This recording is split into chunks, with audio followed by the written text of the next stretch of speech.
¿Cómo están, queridos hermanos? Un gusto poder encontrarnos en esta noche. Gracias, Lucas, por cada uno de los coros compartidos este, con Marcos en la apertura de esta noche. Y como decía Alvin en su oración, sin duda que la idea tanto de la apertura y también el mensaje de esta noche es llevarnos a poner nuestra mirada en el Salvador, en el Señor Jesucristo. Pero quisiera que lo hagamos de una manera un poco particular. Creo que cada uno de nosotros ama el lugar de donde nació, ¿sí? Si bien gran parte de nuestra vida como familia ha tenido que ver, ser un poco transhumantes, ir de un lugar para otro, en función del trabajo de mi papá en su momento, hasta que, bueno, llegamos aquí, Chipoleti. Pero siempre queda y guardamos en el corazón, sin duda, el lugar donde nacimos, donde crecimos, donde nos formamos. Después de casi 35 años de no volver a mi pueblo natal, a Chamical, la vez que tuve la oportunidad de hacerlo, recuerdo que fue por una cuestión, porque Cristina no podía manejar, se había enfermado en su momento y tuve que viajar a Chipoleti para traer a mi mamá y a mi hermana desde Chamical a la ciudad. Recuerdo que una de las cosas que me impactaron, porque llegué de madrugada, y una de las cosas lindas que tiene mi pueblo es que vos podés detenerte en una de las calles, girar hacia el oeste y contemplar ahí al pie eh, la precordillera. Es una de las miradas, uno de los recuerdos más lindos que yo tengo de mi pueblo natal, de Chamical. De hecho, no se comparan, sin duda, con las montañas o los montes que como Río Negrino pueden disfrutar los propios y los que venimos de afuera cuando vamos a Bariloche, cuando hemos tenido posibilidad de ir también muchas veces a Villa Pegüeña, aquí en Neuquén. Es decir, por alguna razón la montaña o la experiencia con la montaña es algo inquietante, es algo que nos impacta profundamente. Tengo en mi mente grabado, siendo el último que llegó a la punta del borde del Batea Maguida, batí el récord, fui el último. Tengo en mi mente grabada, mientras los demás hacía como media hora, 40 minutos que habían llegado y andaban de un lado para el otro, tenían fuerza todavía para correr, para ir, subir más arriba, pero tengo en mi mente ese momento de pararme al borde y abrir mis ojos y tratar de llenar lo más que podía el paisaje maravilloso que era contemplar desde ese lugar la creación de Dios. Y es un recuerdo, son esas fotografías que quedan impregnadas en la mente, en el corazón, porque no voy a volver a subir al Batea Maguida, salvo que me suban en un helicóptero y me dejen ahí, no voy a volver a subir, así que saqué bastante fotografías mentales del lugar para no olvidarme nunca más, ¿sí? Sin duda que la experiencia de la montaña es algo que nos impacta profundamente. Por alguna razón, es una experiencia donde nos quedamos sin habla, donde nos quedamos en silencio, en donde quizás se presta muchas veces para pensar un poco más profundamente en ciertas cuestiones, en ciertas decisiones. Eh, la experiencia de la montaña es algo impactante. Yo quisiera llevarlos en esta noche a través de las escrituras a una experiencia puntual, ¿sí? Una experiencia en la montaña. Pero antes de eso, quisiera que repasemos algunas otras experiencias en la montaña a lo largo de la palabra de Dios. Por alguna razón, o por este tipo de experiencia, evidentemente ha surgido la expresión de experiencia cumbre. Una experiencia cumbre. ¿Qué es una experiencia cumbre? Bueno, la psicología define una experiencia cumbre, una experiencia en la cual una persona toma conciencia de una situación o de un estado o de una realidad de la cual antes no había caído o no le había dado importancia y que modifica de tal manera su forma de pensar, su forma de ver y su forma de sentir que lo lleva a trascender y a tomar decisiones importantes para su futuro. La Biblia está llena de esas experiencias cumbres, llena. Y no tengo duda que nuestras propias vidas también. Pero quisiera que nos enriquezcamos con aquellas experiencias que se dieron en una montaña, en muchos lugares, leyendo en la palabra de Dios, que nos van a servir para nosotros en este día que decimos que muchas veces estamos viviendo y en este último tiempo, en la llanura del costumbrismo o en la llanura de, de, de esto que se repite día tras día, tras día y tras día. Se llama experiencia en la cumbre, experiencia religiosa, muchas veces los han definido así. Y no es simplemente un cliché o es una frase hecha. Verdaderamente es una frase que viene de la Biblia. Es una frase que viene de la Biblia, de la experiencia de hombres que tuvieron estas situaciones que los modificaron en su forma de ser y en su forma de vivir a posteriori. Las montañas han sido el lugar elegido por Dios para encontrarse con los suyos. Las montañas han sido los lugares exclusivos donde Dios ha llamado a sus varones, a sus hombres, para encontrarse con Él y para recibir de parte de Él alguna directiva, un rumbo distinto, un cambio profundo, en la necesidad que Dios vio en esa persona de impactarlo de tal manera que lo saca de lo habitual y lo lleva a un momento o a un lugar en donde lo único que llamaría la atención sin duda sería la misma presencia de Dios.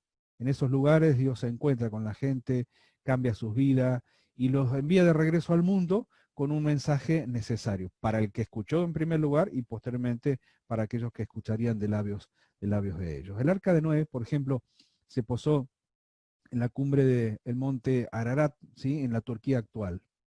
Aunque hay un poco de información y desinformación al respecto, muchos dicen que los restos de esa arca todavía se encuentran petrificados después de tantos siglos, y en un monte, no necesariamente, porque en realidad el monte Ararat es una cadena montañosa en Turquía, y en determinado lugar se encuentran los restos de esta arca que, bueno, ha trascendido la historia de la humanidad, ¿sí? En una forma dramática, y que, bueno, no todos pueden llegar, o casi nadie puede llegar porque está prohibido por el gobierno de turno.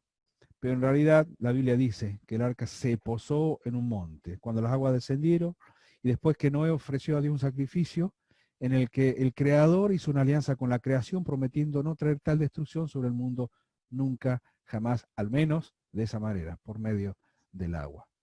Algunas generaciones más tarde fue sobre otro monte, el monte Moriah, donde Abraham voluntariamente intentó el sacrificio impensable de su propio hijo, ¿sí? De Isaac, siguiendo el mandato de Dios. Una prueba de fe que a nosotros nos sigue impactando hasta el día de hoy. Y creo que muchas veces nos preguntamos en lo más profundo de nuestro ser, ¿sería yo capaz? ¿Sería yo capaz?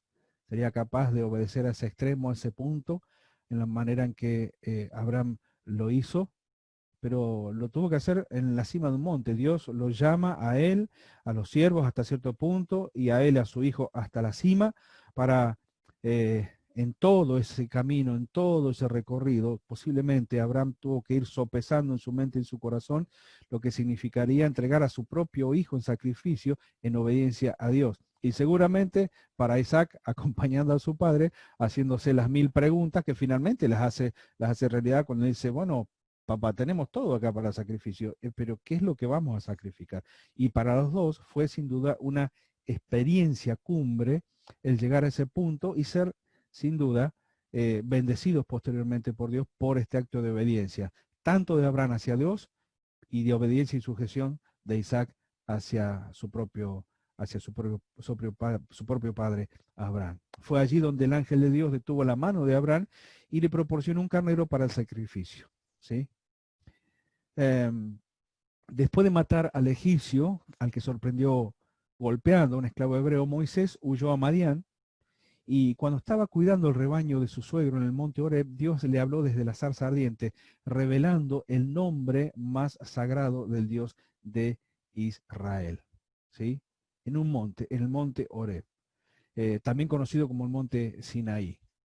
Me hubiese gustado subirle algunas fotos, pero para no hacer más extenso, estuve viendo una página muy linda que se llama Fotos Bíblicas, en donde hay unas fotos maravillosas de estos lugares, ¿sí? Fotos maravillosas. Y lugares en donde uno dice, wow, realmente Dios no se equivocaba cuando llamaba a los hombres hacia las alturas a encontrarse con él. Allí Dios le dijo a Moisés, el lamento de los israelitas ha subido hasta mí y he visto cómo los egipcios los deprimen. Ve pues, te envío al faraón para sacar a mi pueblo, los israelitas de Egipto. Moisés se hizo hacia atrás, dudó realmente de este llamado porque se miró a sí mismo en función de no poder cumplir con sus capacidades lo que Dios le estaba pidiendo. Y Dios le dice, yo estaré contigo. Y esta será la señal de que te he enviado. Cuando hayas sacado al pueblo de Egipto, servirás a Dios en este monte, servirás a Dios en esta montaña. El monte Horeb, o también conocido como el monte Sinaí. Cuando Dios entregó los 10 mandamientos a Moisés en Horeb, la montaña estaba envuelta en humo y se agitó violentamente de tal manera que todo el pueblo temía. El pueblo escuchó los estruendos, escuchó los ruidos, vio los relámpagos, vio la nube oscura. Y siglo más tarde, cuando Dios le habló al profeta Elías en la misma montaña, fue con un sonido silencioso y apacible. En la misma montaña Dios habló de distintas maneras a sus hombres y también al pueblo, por supuesto. Cuando los israelitas cruzaron el Jordán a la tierra prometida y entraron por entre dos montañas a la tierra prometida, había dos montes, uno que se llamaba Gerazim, de donde recibieron la bendición que le correspondía por servir a Dios, y del otro el monte Ebal, de donde recibirían la maldición o la recomendación de la maldición que vendría de rechazar a Dios. Es decir, el pueblo podía mirar estos dos montes reales y recordar, era una forma práctica también para el pueblo, recordar que si desobedecían sucedía esto, y tenían como testigo el monte, y si obedecían sucedía esto otro, y tenían de testigo también el otro monte. A causa de que un recién descubierto papiro de la ley, posiblemente el Deuteronomio, prohibía cualquier sacrificio fuera del templo del monte Sión, Josías, el rey de Judá, destruyó todos los altares a Jehová en las cumbres de Samaria y pasó por espada a los sacerdotes que ofrecían sacrificios allí en ese lugar. Las montañas eran atractivas para muchos peregrinos religiosos de su época, incluso muchos que no buscaban al Dios de Israel. No importaba qué deidades diera culto a la gente, siempre construían altares en lugares altos, como podía ser cualquier cima de una montaña, de una colina que se levantara en el terreno. Los lugares altos se mencionan negativamente en todo el Pentateuco, los libros históricos y muchos de los escritos proféticos. Y sin embargo, no pocos altares de cimas y cumbres estaban dedicadas a Dios. El profeta Isaías, por ejemplo, aseguró que el Santo Monte Sión sería el lugar de un banquete único en la historia de la humanidad. Único. ¿Sí? Dice, Jehová de los ejércitos hará en este monte a todos los pueblos banquete de manjares suculentos, banquete de vinos refinados, de gruesos tuétanos, de vinos purificados. Y destruirá en este monte la cubierta con que están cubiertos todos los pueblos, y el velo que envuelve a todas las naciones, destruirá la muerte para siempre, y enjugará Jehová el Señor toda lágrima de todos los rostros, quitará la frente. Es decir, una profecía que está apuntada especialmente para el tiempo del milenio, cuando el Señor reine, cuando Israel le reconozca y cuando todas las naciones se den cuenta que aquel que había sido rechazado era el prometido y lo tendrán que reconocer como el Rey de Reyes y Señor de Señores. En Lucas, el Señor Jesucristo enseña las bienaventuranzas en un llano. En Mateo se dan en el Sermón de la Montaña, y Mateo utiliza el escenario de la montaña para ayudar a demostrar que Jesús es profeta y maestro más grande que Moisés. ¿Sí? Mateo utiliza la enseñanza del Sermón del Monte, el Sermón de la Montaña, para decirles en su escrito que el Señor Jesucristo es un profeta y un maestro mucho más grande que el mismo Moisés. Y mientras que el monte de Sión se nombra más que cualquier otro monte en la Escritura, en los evangelios es el monte de los olivos, el más asociado con el Señor Jesucristo. El monte de los olivos, especialmente en los días anteriores a su crucifixión, cuando él se retiraba allí a ese lugar después de enseñar en el templo. Y lo que es más importante, el Señor Jesucristo completa el plan de Dios, muriendo en una cruz, en un monte pequeño, en una colina, conocido como el Calvario o el Gólgota. Como verán, la Biblia está llena de hombres y montañas, y cada uno de ellos con unas experiencias distintas. Cada uno de ellos tuvieron experiencias cumbres.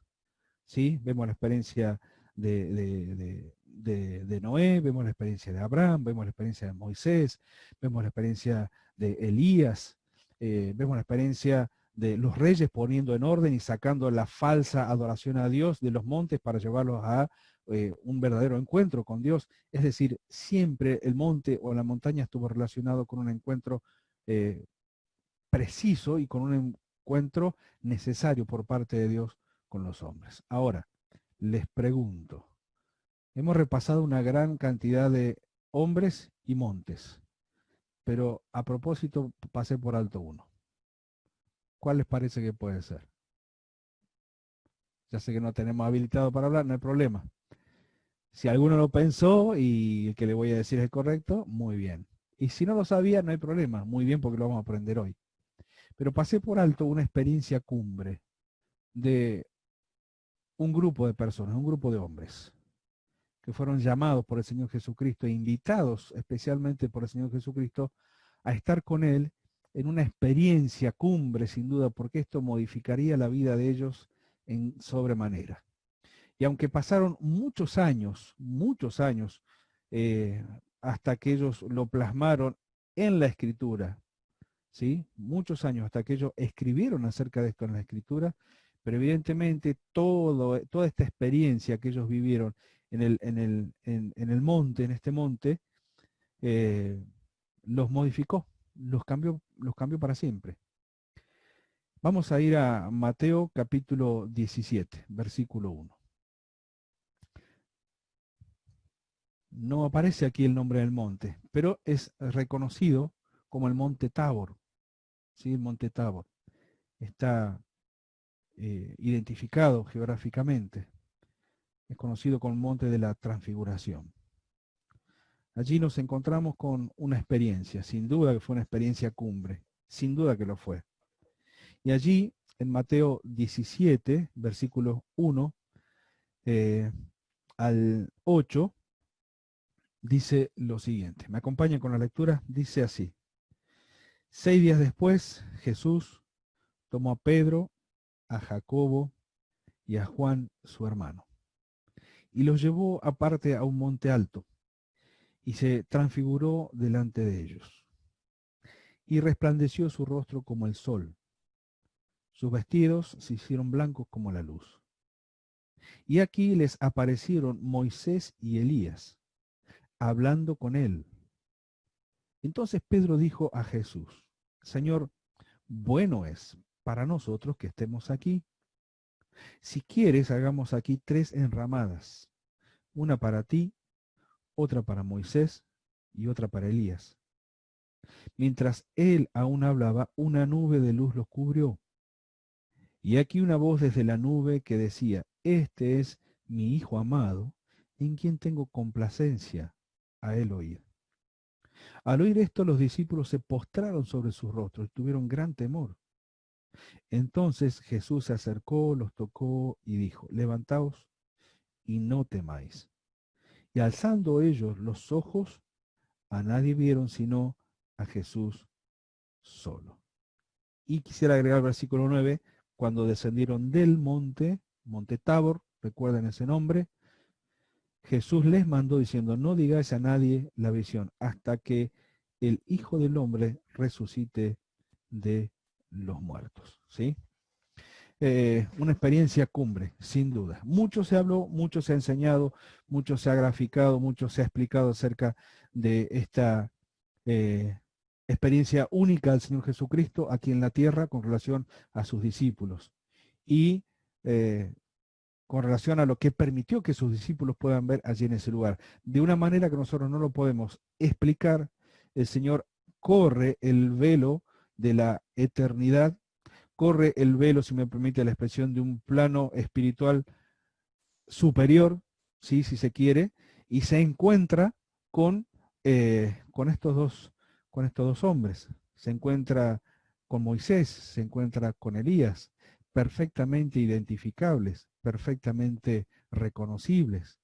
Y muchos han dicho que en ese lugar se encuentran toda la escritura completa representada en estos tres hombres, Elías, Moisés y el Señor Jesucristo mismo.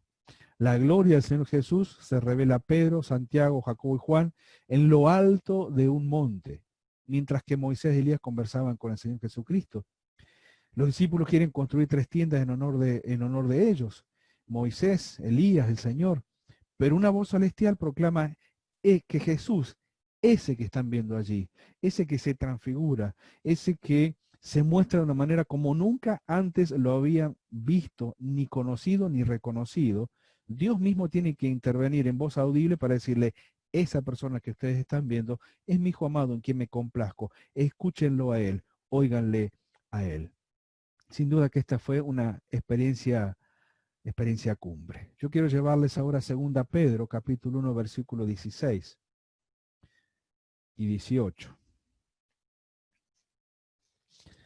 2 Pedro, capítulo 1, versículo 16 y 18, al 18, perdón. Y dice lo siguiente. Porque no os hemos dado a conocer, ¿sí? Esta expresión no os hemos dado a conocer, una expresión técnica del habla, para indicar que hasta este momento lo que va a decir Pedro no se había dicho antes, ¿sí? No os hemos dado a conocer el poder y la venida de nuestro Señor Jesucristo siguiendo fábulas artificiosas, sino como habiendo visto con nuestros propios ojos su majestad. Pues cuando Él, el Señor Jesús, recibió de Dios Padre honra y gloria, le fue enviada desde la magnífica gloria una voz que decía, este es mi Hijo amado en el cual tengo complacencia. Y nosotros oímos esta voz enviada del cielo cuando estábamos con él en el monte santo. Sin duda que la escritura inspirada y la experiencia de estos hombres ha servido a lo largo de todos los siglos, de todos los años, para verificar que lo que históricamente se conocía fue una realidad y fue aclarada y fue enseñada y fue proclamada por aquellos hombres que fueron testigos presenciales del mismo Señor Jesucristo. Una experiencia cumbre. Interesante que Pedro escribe esta experiencia o relata esta experiencia aproximadamente 35 años después de haberlo vivido. Si bien es cierto que el Evangelio en sus 4 autores lo relata muchos años antes como una cuestión de relato histórico, pero Pedro toma esta experiencia que él tiene, tanto con Jacobo y con Juan y con el Señor Jesucristo y los dos visitantes, como algo muy importante para él, porque para él le sirvió inclusive para, o primordialmente para refutar todas aquellas mentiras o falsas doctrinas que estaban surgiendo en aquel entonces, ¿sí? Cuando habla de fábulas artificiosas, la palabra fábula hacía alusión a historias míticas sobre dioses, sobre milagros, eh, ni siquiera comprobables, para confundir a los creyentes de aquel tiempo. Y Pedro le tiene que decir, mire, esto que les estoy diciendo es nada más y nada menos que mi propia experiencia en un monte para sacar de lado todo aquello que se quiere introducir como algo erróneo o como algo que quiera confundir a los creyentes de aquella época. Los falsos maestros que se oponían a Pedro habían tratado de desmantelar la doctrina de la segunda venida de Cristo, acerca de la cual Pedro había hablado y escrito en su momento. Y entonces él con claridad tiene que decirles, mire, todo esto son fábulas artificiosas, pero yo les voy a contar algo. Mi propia experiencia en la cumbre del monte me basta para, con autoridad que venía sin duda de parte de Dios, para aclararles esta situación. Una experiencia cumbre es algo único e irrepetible. Si bien es cierto que para ellos fue único e irrepetible, y fue muy especial porque fue su relación con el Señor Jesucristo en forma presencial, y los impactó de tal manera que en el caso de Pedro lo escribe 35 años después, y en el caso de Juan, en su primera carta lo escribe casi 60 años después, y lo toma como un hecho, como un argumento válido para decir que nosotros vimos la vida y lo palpamos, lo escuchamos, lo contemplamos. Lo que sí es cierto que la vida de Pedro y la de Juan, y con el correr de los años, no fue, no fue la misma, no fue la misma. Pedro afirma que su mensaje se basa en hechos reales. Él declara que no ha seguido fábulas artificiosas y que la proclamación del Evangelio tiene una base firme. ¿Cuál es? Su relación con Cristo. Su relación con Cristo. La transfiguración era prueba de la predicación de Pedro. Y esta experiencia cumbre me indicaba la misión del Señor Jesucristo. Yo lo viví, dice Pedro, yo lo vi y por lo tanto lo sé y lo comparto. La voz del cielo silenció las voces de los críticos en la tierra. Si había alguien que tuviera dudas en ese momento, o si alguno de los tres, Pedro, Juan y Jacobo, tenían algún tipo de duda, algún tipo de dificultad para entender esto, bueno, la voz del cielo silenció esas dudas. Y creo que nunca más ellos volvieron a dudar acerca de quién era el Señor Jesucristo o quién lo había enviado. Este es mi Hijo amado, en quien tengo complacencia. Óiganlo a él. Ahora, la pregunta que me surge es esta. ¿Las experiencias cumbres son o fueron solamente para aquellos hombres en aquella época? Y no estoy hablando de situaciones místicas donde tengamos que ir a hacer meditación trascendental o cualquier tipo de trascendental arriba de un monte, de un árbol, del edificio más alto. No, no, no, no. Estoy hablando acerca de aquellas experiencias espirituales de comunión personal con Dios. ¿Cómo podemos tener una experiencia cumbre? Bueno, el ejemplo de estos hombres, la experiencia de estos hombres es interesante. Porque ellos para llegar a tener esta experiencia cumbre en su vida espiritual, lo primero que tuvieron que hacer fue seguir al Señor Jesucristo. Seguir al Señor Jesucristo. El Señor Jesucristo les invitó. Y ellos no hicieron oídos sordos a esta invitación.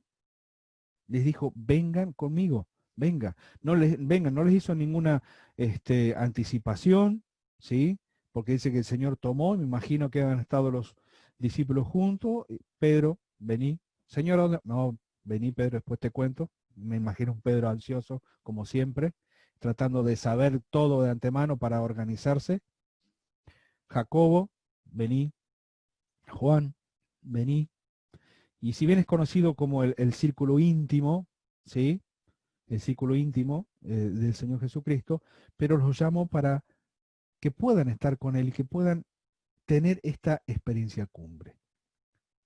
Para tener experiencias cumbres con Dios, lo primero que hay que hacer es creer y estar atentos al llamado que Dios hace en nuestra vida. Debemos seguir al Señor Jesucristo. Pedro, Jacobo y Juan fueron llevados a una alta montaña. Ellos habían creído en Jesús antes de esta experiencia.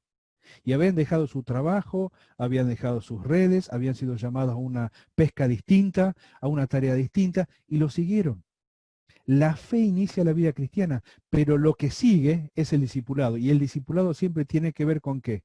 Con la relación y el seguimiento de la persona que es objeto de nuestra total y absoluta atención. Querida iglesia, queridos hermanos, hace ya 2 domingos que se ha venido anunciando acerca de esta nueva instancia que creemos que debe ser, puede ser y debe ser de mucha bendición para la iglesia local. Y es la instancia del discipulado. Es la instancia del discipulado. Y para hacer un discipulado, tal como fue en la amena charla que tuvimos con los hermanos que quisieron sumarse y conocer y aprender un poco más acerca de lo que es hacer un discipulado, muchas veces uno tiene que dejar de lado el conformismo, muchas veces uno tiene que dejar de lado la comodidad, muchas veces uno tiene que aprender a redimir el tiempo de otra manera y a poner lo importante por detrás de lo que es esencial para nuestra vida cristiana. Cuando hablábamos acerca de esto con ancianos y después posteriormente con los hermanos que querían sumarse al discipulado, lo primero que quedó bien claro es que un discipulado es nada más y nada menos que una relación con otra persona. no es simplemente la transmisión de conocimiento, aunque lo contiene, no es simplemente el repaso de historias bíblicas, aunque las contiene, es nada más y nada menos que relación, una relación. ¿Cuál era el tipo de relación que Pedro, Jacobo y Juan tenían con el Señor? Y debe haber sido bastante intensas, por lo menos en su corazón, para que ante el primer llamado del Señor Jesucristo a subir el monte Tabor, que tiene más o menos unos 500 metros de altura, y el Señor los invitaba a unos picnics bastante interesantes, ¿sí? Que era como que me llevaran a mí al Batea Maguida de nuevo, ¿sí? Vamos a caminar un rato. ¿Dónde vamos? Vamos allá arriba del monte, 500 metros arriba. Y bueno, vamos, Señor. Y ellos decidieron salir de su comodidad e ir juntamente con Él. Y cuando llegaron a aquel lugar, entonces tuvieron aquel encuentro que cambió y modificó su vida para siempre. A veces seguir significa separarnos de otros, ¿sí? A veces seguir significa separarnos de otros. Si la fe inicia la vida cristiana, lo que sigue es el discipulado. Y a veces seguir significa separarnos de otros. Los 3 discípulos llamados se separaron del resto. No porque fueran menos, tampoco fueron menospreciados los que quedaron, pero el Señor llamó a estos 3 a encontrarse con Él y evidentemente después compartieron su experiencia con aquellos que habían quedado en la base del monte. Pero una cosa es bien clara, seguir significa separarse de otro. ¿Cuál es el ejemplo emblemático para nosotros en la Biblia? Abraham, no hay duda. Deja y sígueme y ve. En el camino tuvo un parate porque se había adosado parte de la familia. Y entonces esa obediencia fue parcial y no pudo avanzar más allá de lo que tendría que haber avanzado en su experiencia con Dios o en su experiencia de obediencia, porque había puesto su prioridad o su corazón, su sentir, hasta su sentimiento en su propia familia. ¿Era ilícito? No era ilícito, pero no era necesario en ese momento. El Señor lo estaba llamando a una instancia distinta a Abraham. Pero cuando Abraham despegó, los años que siguieron fueron años, sin duda, de experiencias cumbres para él. Seguir a Cristo es estar dispuesto a rendirnos a Él. Es estar dispuesto a eso. Es estar dispuesto a dejar de lado aquellas cosas que no son pecaminosas, tampoco son malas, pero quizás no son convenientes. Y aquí el abanico es amplio como la misma cantidad de hermanos que estamos presentes aquí en esta noche en la reunión. Cada uno de nosotros sabemos cuáles son aquellas cosas que tenemos que rendir a Él. Cuáles son las porciones o las habitaciones del corazón, de nuestro corazón, que necesitan ser entregada la llave a quien el único que tiene autoridad para entrar y para limpiar y para cambiar y modificar. El Señor sin duda que lo sabe y nosotros también lo sabemos. ¿Cuáles son las áreas de nuestra vida que todavía no hemos entregado? Y estamos todavía en esta lucha diaria, en el concepto, porque a veces es nada más que un concepto en nuestra mente, del señorío de Cristo sobre nuestras vidas. Miren, no les hablo esto ni les digo esto desde una situación de superioridad, todo lo contrario. Yo soy consciente de mis luchas y soy consciente de las áreas que no he rendido y que sé que debo rendir. Y que cuando lo pienso se produce una lucha en mi interior, en mi corazón y en mi mente inmensa. Y siempre tengo que llegar a la misma conclusión. La opción de seguir al Señor siempre es la mejor. Siempre es la mejor. Seguir al Señor Jesucristo nos lleva a niveles más altos. Y no quiero que esto se interprete mal, como para que, perdón, para que alguno comience a compararse con otros en cuanto a su estado espiritual o su vida espiritual. Pero creo que todos somos conscientes de cómo está nuestra vida espiritual. Todos somos conscientes del estado de nuestra vida espiritual. El Señor los llevó a una montaña alta. Grandes cosas le esperaban a ellos en esa cumbre. La pregunta es, ¿estamos dispuestos a seguir al Señor Jesucristo hasta el lugar a donde Él nos quiera llevar?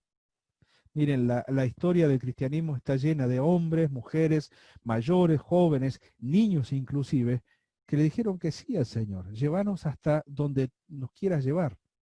Y evidentemente, para muchos de ellos, la experiencia cumbre fue entregar su propia vida en sacrificio por aquel que había muerto por ellos.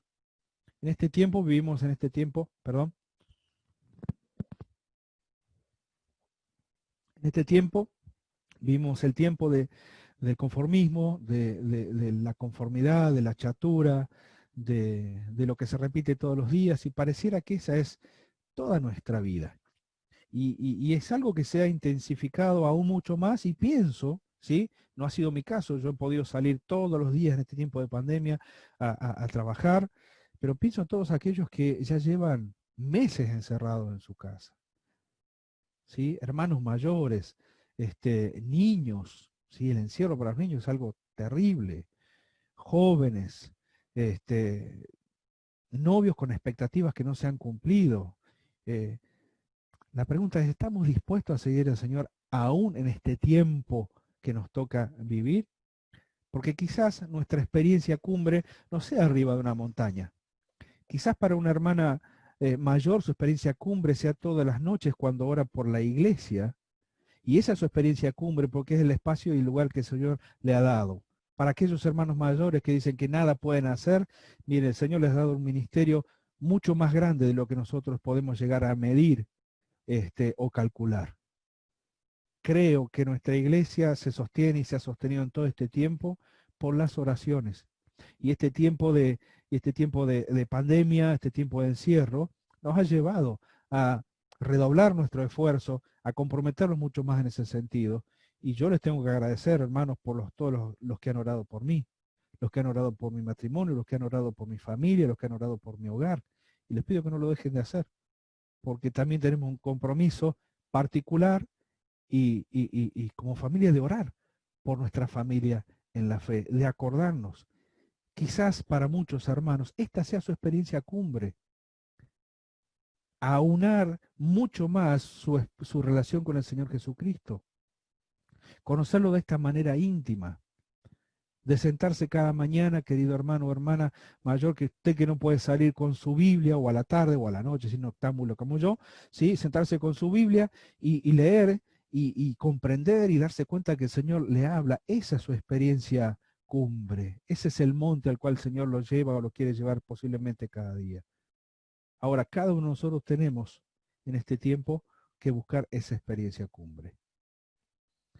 Para muchos, como ha sido el caso que hemos estado repasando anteriormente, fue la experiencia que cambió totalmente el resto de sus vidas. El autor del himno o canción, eh, aquel que dice, Señor mi Dios, al contemplar los cielos, el firmamento y las estrellas mil, primero fue poesía y después fue canción. Muchos años después se le puso canción. Pero el autor de esta canción eh, la compuso después de haber tenido una experiencia que cambió su vida. Volvía a su casa, volvía a su hogar y lo caminando en medio de la campiña y lo tomó de repente una tormenta violenta, de aquellas que suelen suceder sin mayor preaviso, y quedó a la intemperie en medio de una tormenta con rayos, con vientos, y lo impactó de tal manera que después plasma en la poesía lo que significó para él esa experiencia, una experiencia cumbre, que gracias a Dios fue así porque lo podemos cantar y de todo corazón. Señor mi Dios, al contemplar los cielos, ¿sí? Mi corazón entona la canción, cuán grande es Él, cuán grande es Él. Lo tercero que tenemos que hacer, lo segundo que tenemos que hacer, aparte de seguir al Señor Jesucristo, es mantener nuestros ojos abiertos. Es mantener los ojos abiertos. Porque Pedro se convirtió en un testigo presencial de la majestad de Cristo. Pedro estuvo ahí y lo contempló. ¿Cuál fue el proceso en su mente, en su corazón durante todos esos años? Solamente Pedro lo sabe. Y algo transmitió cuando lo escribe en su segunda carta. Pero evidentemente lo impactó profundamente. Es cierto, hoy no vemos al Señor cara a cara, porque cantamos cara a cara, espero verle más allá del cielo azul. Pero cada vez que venimos a la Biblia lo vemos a Él. Como alguien dijo, todos los libros que he leído, he leído yo, pero este libro me lee a mí. Es decir, que cuando yo voy a la Biblia, es el mismo Señor, por medio de su Espíritu, el que me mira y el que aplica de su palabra, conociendo mi situación. Y entonces se produce y se realiza este trato de comunión íntimo y personal, ese momento cumbre cuando me encuentro con Él. Pero tengo que tener los ojos abiertos. Tengo que tener los ojos abiertos cuando leo la Biblia, porque quizás pueda creer que leer la Biblia es simplemente cumplir con el mandato o con la formalidad de leerme un capítulo por día. Lo incluye, pero no es exclusivo. Tener los ojos abiertos a la palabra de Dios es tener el corazón abierto a lo que la palabra de Dios me va a decir. Porque de ninguna manera puedo pretender seguir si el Señor me llama si no lo tengo bien claro a través de la palabra. Hemos recibido la visita de tantos hermanos misioneros que han contado su testimonio y cada uno de ellos tiene bien en claro que fue un pasaje de la Escritura específico el que los marcó profundamente para obedecer al llamado de seguir al Señor y hacerlo a través de la obra misionera. Ahora, ojalá que de nuestra iglesia surjan más misioneros y misioneras. Ojalá Dios quiera, Dios quiere, oremos por eso. Hay inquietudes. Hemos conocido de hermanos y de hermanas que tienen este sentir en su corazón. Bueno, no dejen que ese sentir se duerma. Tiene que seguir manteniendo los ojos abiertos. Y tenemos que seguir pidiéndole al Señor que levante de nuestra iglesia misioneros y misioneras para que lleven adelante la palabra de Dios. Pedro se convirtió en testigo presencial de la majestad de Cristo. ¿Por qué? Porque lo vio y lo contempló. Él nunca olvidaría ese milagroso momento. Él presentó esta experiencia como prueba de su autoridad para ministrar, especialmente a aquellos que se estaban oponiendo a la enseñanza de la palabra de Dios. Pedro recordaba lo que había visto. Y como dice nuestro querido hermano Henry muchas veces, si no recuerdo mal, recordar es la memoria del corazón, ¿sí? Y si me equivoqué, Henry, hacémelo saber después con un WhatsApp. Pero recordar es la memoria del corazón. Cada uno de nosotros tenemos experiencias importantes en nuestra vida espiritual. Yo creo que sí. Yo no tengo duda de esto.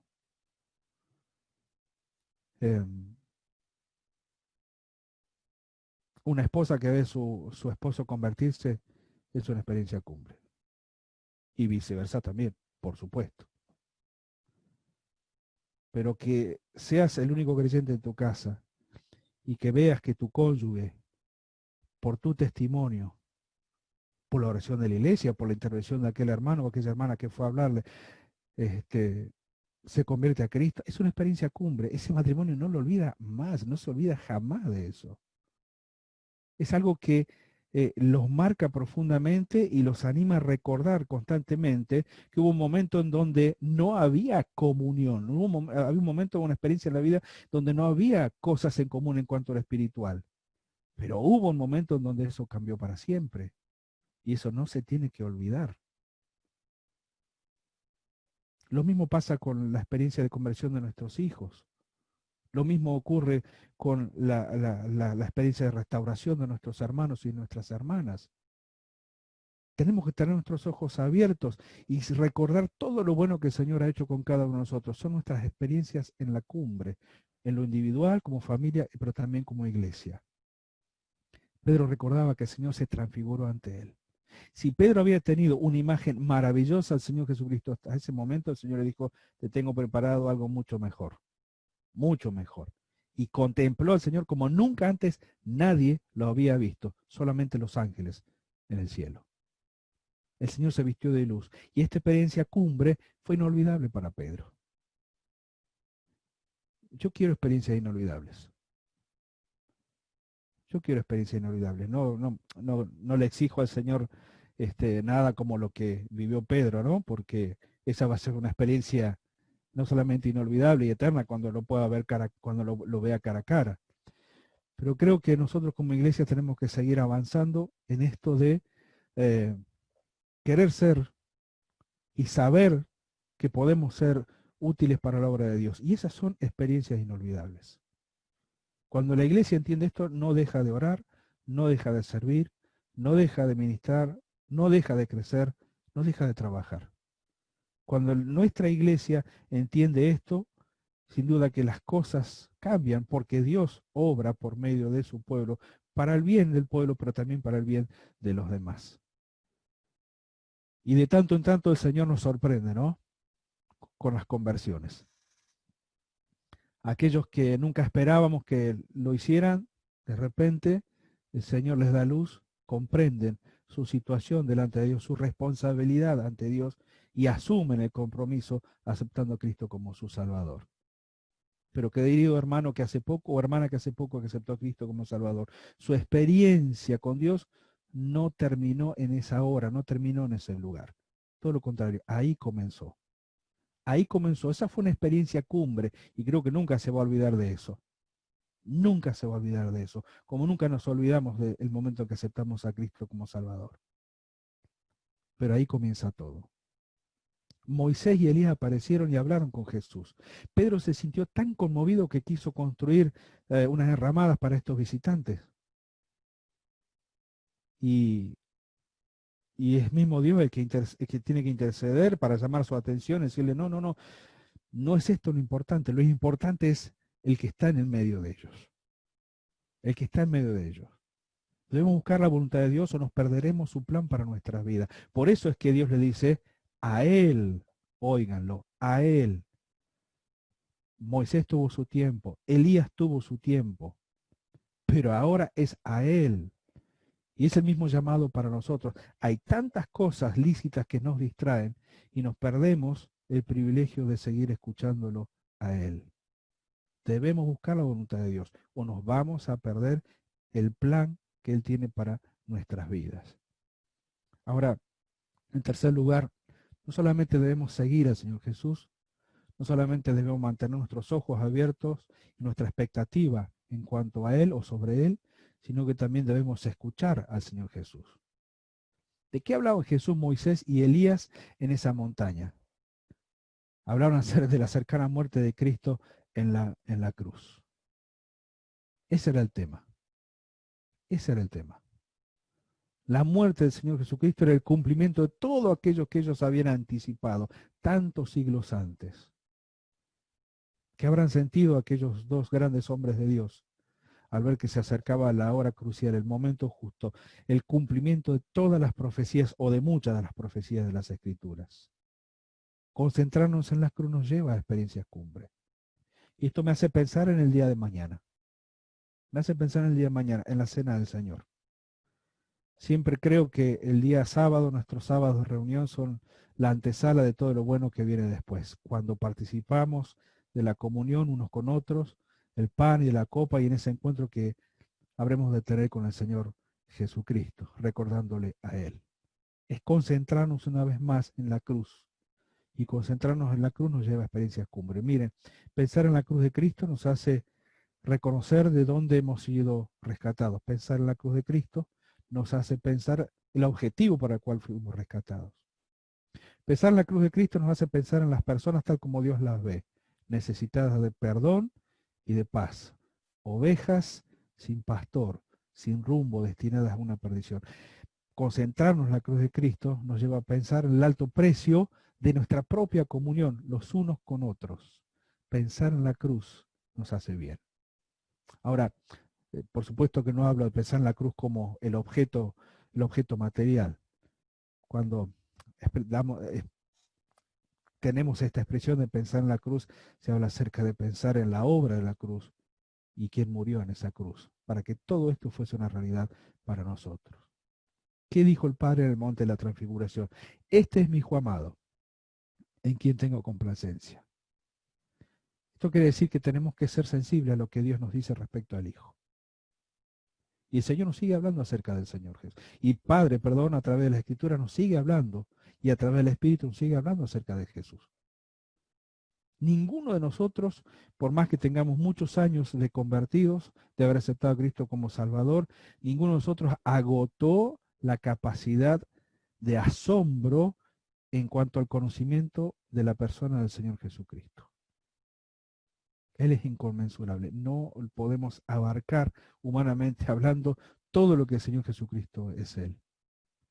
Aquel himno que dice Cristo es todo para mí, aún el poeta se queda corto en todo lo que va describiendo en lo que el Señor Jesucristo es para su propia vida. Bueno, que nosotros no nos quedemos en ese mismo lugar, que podamos avanzar en nuestra propia vida y que podamos ser capaces de no solamente anhelar, sino reconocer aquellos momentos cumbres de nuestra experiencia con el Señor. Pregunta para el hogar, tarea para el hogar. ¿Qué experiencia cumbre recuerda usted, querido hermano, querida hermana, en su experiencia con Dios? A ver, es entendible que alguien que aceptó a Cristo como Salvador hace muy poco tiempo diga, y no tengo tantas. Es lógico, pero tiene una que es fundamental. Es el momento en que aceptó a Cristo como Salvador. Esa experiencia cumbre es la que marca todas las demás. ¿Sí? Ya sea que haya aceptado a Cristo hace un mes, en medio de la pandemia, antes de este tiempo, pero esa primera experiencia es la que marca todas las demás. Ahora, para todos aquellos que tenemos unos metros más de recorrido hacia arriba, ¿recordamos alguna experiencia cumbre en nuestra experiencia, en nuestra relación con el Señor? Mire, muchas veces esos periodos de soledad son los momentos necesarios que el Señor utiliza para moldearnos más profundamente de lo que nosotros pensamos o creemos. Marta me compartía algo que me hizo pensar mucho, especialmente dentro del ámbito laboral, donde a veces tengo cierta oposición por querer hacer las cosas correctamente. Y ella me decía que aún esas situaciones permitidas por el Señor eh, sirven para mostrar más de su gracia y de su amor. Humanamente, ay, ay, ay, se me cruzan otros pensamientos, humanamente. Pero ella me decía, son los momentos que el Señor nos permite para mostrar la gracia del Señor obrando a través nuestro para el bien de otros. Ella me compartía, en mi caso es en mi cuidado con mis papás, que a veces no es fácil, que a veces es difícil, pero son los momentos, las experiencias que el Señor le permite vivir para demostrar gracia hacia aquellos que lo están necesitando. ¿Qué experiencia cumbre recordamos, queridos hermanos? Mire, yo sé que últimamente, dentro de lo que es nuestra vida como iglesia local, estamos experimentando situaciones de hermanos mayores y jóvenes que están pasando por este tiempo de pandemia y aún sobrellevando en sus cuerpos este virus, ¿sí? Este virus que ha puesto al mundo patas para arriba. Pero nada escapa a lo que Dios quiere o permite, nada. Cada vez me convenzo mucho más de esto. No es conformismo a la situación, no es convencimiento de que todo está en control de Dios. Y quizás son los tiempos y los momentos para frenarnos o para librarnos de situaciones peores. Para aquellos que han pasado o están pasando por esta situación, ¿qué estaban viviendo antes de pasar por esto? ¿Qué decisiones estaban tomando? ¿Qué rumbo estaba tomando su vida? Habían descuidado su vida espiritual, el Señor tiene que echar mano de esto tan pequeñito que no se ve, permitir que venga a nuestra vida para detenernos y hacernos repensar nuevamente cuando salgamos de esta situación, si Él así lo permite. Porque en definitiva, sí, es cierto, nos quejamos y no nos gusta. A mí no me gusta que esto esté dando vuelta en nuestro ámbito, pero es real, está. Y yo creo que cuando llega a la vida de una persona, más allá que podamos determinar si fue este, prudente o no fue prudente a la hora de cuidarse o no cuidarse al respecto, cuando llega es para que sin duda pensemos por qué y para qué.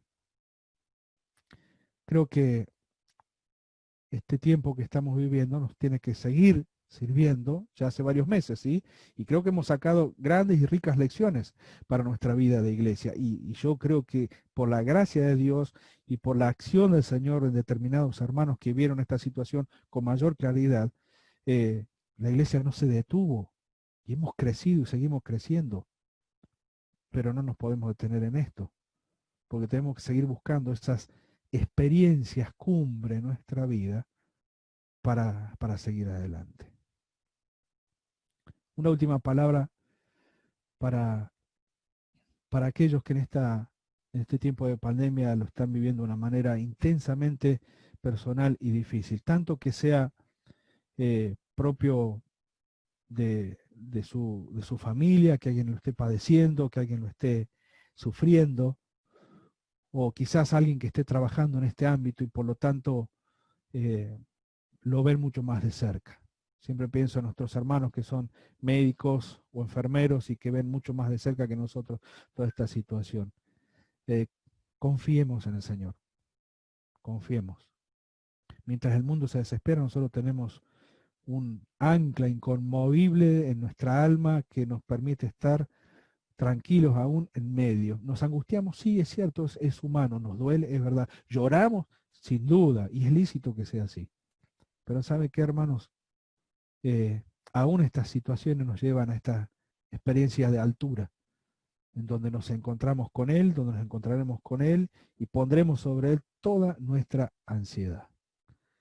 Pedro tardó 35 años en contarlo, Juan tardó 60 años en contarlo.